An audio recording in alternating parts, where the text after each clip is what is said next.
100 రోజులలో 100 డేస్లలో మేము మొత్తం కూడా వర్గీకరణకి మేము ఆమోదం చేస్తామని చెప్పేసి ఆ రోజున అన్ని పేపర్లలో అన్ని టీవీలలో హెడ్లైన్స్ వచ్చినట్టుగా ఆ రోజున వీళ్ళు వాగ్దానాలు చేశారు. వాగ్దానాలు చేయటమే కాకుండా అంతకుముందు అద్వానీ గారు 3 పేజీల లెటరు రాశారు అప్పుడున్న గవర్నమెంట్కి. నితిన్ గడ్కరీ గారు 3 పేజీల లెటర్ రాశారు మన్మోహన్ సింగ్ గారికి. అంటే 2006లో 2010లో మీరు మీ గవర్నమెంట్ లేదని ఆ రోజున కావాలని ఉత్తరాలు రాశారు. కానీ మీ గవర్నమెంట్ వచ్చినాక 8 సంవత్సరాల నుంచి ఈ జాతికి మీరు అన్యాయం చేసుకుంటూ వచ్చారని చెప్పక తప్పదు.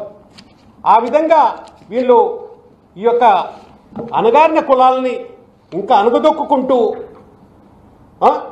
ఆ విధంగా వాళ్ళు చేస్తున్నారు. మా నాయకుడు కేసీఆర్ గారు అసెంబ్లీ తీర్మానం పంపించారు, మీరు చేస్తారా చెయ్యరా అని పార్లమెంట్ సాక్షిగా గొడవ పెట్టాం. అధికారం మీ దగ్గర ఉంది, మీ అధికారం మీ దగ్గర పెట్టుకున్నారు. ఈ రాజ్యాంగాన్ని సవరణ చేసే అధికారం మీ దగ్గర ఉంది. లేదు అంటే అధికారాలు మా రాష్ట్రాలకు ఇవ్వండి. రాష్ట్రాలకు అధికారం ఇస్తే మా నాయకుడిని ఒప్పించి మా నాయకుడు 24 గంటల్లో ఈ సమస్యకు పరిష్కారం తీసుకొస్తాం. అధికారాలేమో మీ దగ్గర పెట్టుకున్నారు, పెత్తనం మీ దగ్గర పెట్టుకున్నారు. పెత్తనం మీ దగ్గర పెట్టుకొని రాష్ట్ర గవర్నమెంట్ల మట్టికి ఇబ్బంది పెడుతున్నారు. అన్ని విషయాలలో పెడుతున్నారు, ఈ విషయాలు కూడా పెడుతున్నారు.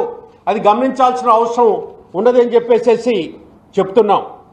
సీఎం గారు పిఎం గారికి ఉత్తరాలు రాశారు. ఒకసారి కాదు, సెవరల్ టైమ్స్ ఉత్తరాలు రాశారు. అయ్యా మేము అసెంబ్లీ తీర్మానం పంపించాము, దాని మీద మీరు ఖచ్చితంగా కూడా మరి చర్య తీసుకోవాల్సిన అవసరం ఉందని పర్సనల్గా కలిశారు, చెప్పారు. మా మంత్రులు రాశారు.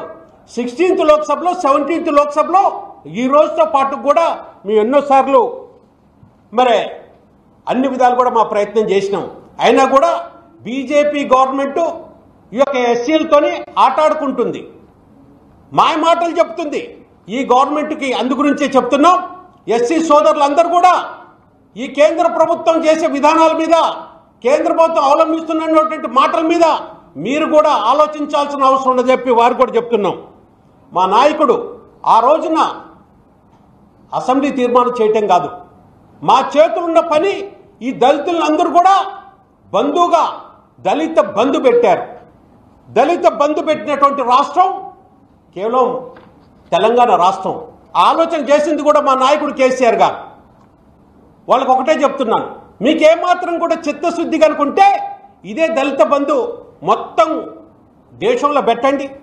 దళితుల సైడ్ మీరు ఉన్నామని చెప్పి మీరు ఏమాత్రం చిత్తశుద్ధి ఉన్నా కూడా ఏ విధంగా అయితే రైతు బంధు మేము పెట్టినాక మీరు భారతదేశంలో పెట్టారో దళిత బంధు కూడా పెట్టమని వాళ్ళని డిమాండ్ చేస్తున్నాను.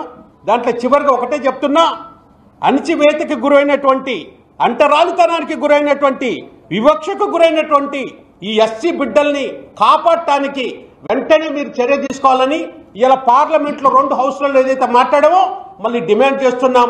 వెంటనే దీన్ని స్పందించాల బాధ్యత ఉందని కేంద్ర ప్రభుత్వాన్ని డిమాండ్ చేస్తున్నాం.